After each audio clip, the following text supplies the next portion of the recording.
Sa isinagawang selebrasyon ng High-End Festival 2026 dito sa bayan ng Infanta, naging masigla, masaya at matagumpay.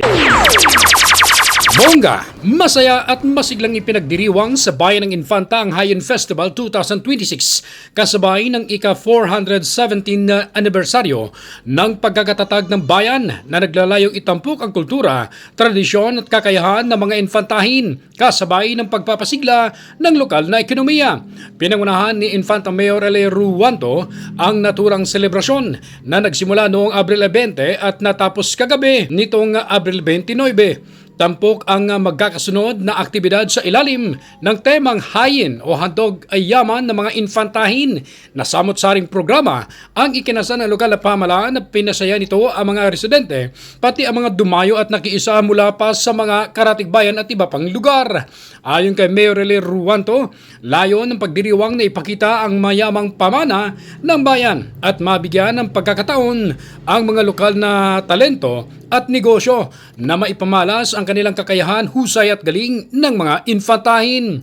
Ipiniliwanag din ni Mayor L. Ruanto na dumaan sa masusing pagsusuri ang desisyon ng lokal na pamahalaan na ituloy ang festival sa kabila ng umiiral na hamon sa ekonomiya. Aniya isinalalim sa pagbabawas ang ilang aktibidad upang maging mas epesyente sa gastusin habang tiniyak na mas malaki ang maibabalik na benepisyo nito sa mamamayan.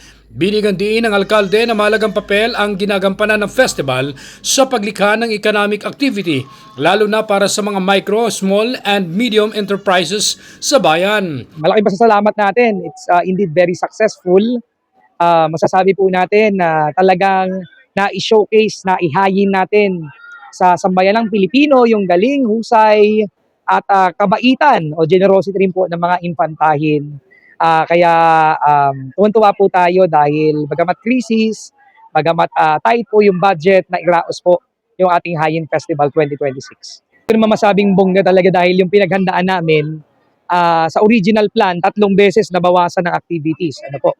Pero siguro kaya naging bongga po ang tingin ng ating mga kababayan dahil marami pong community participation, marami po tayong ginawang activities at events na talagang hinahayaan natin yung mga kababayan natin na maipakita yung kanilang galing, husay, talino.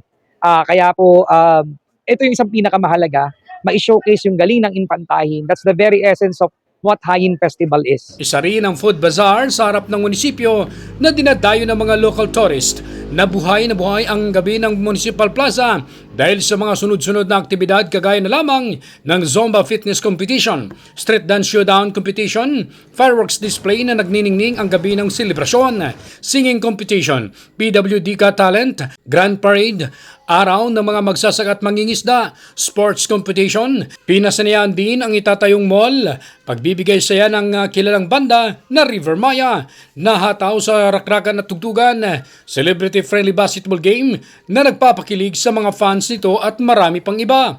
Samantala, nakisaya rin sa pagdiriwang ang mga kinatawa na pamalang palalawigan ng Quezon, kabilang si 2nd District Board Member Doc Kim Tan at 1st District Board Member Sam Nantes na nagpahayag ng kanilang suporta sa mga programa ng bayan at sa patuloy na pagsusulong ng kaunlaran sa Infanta.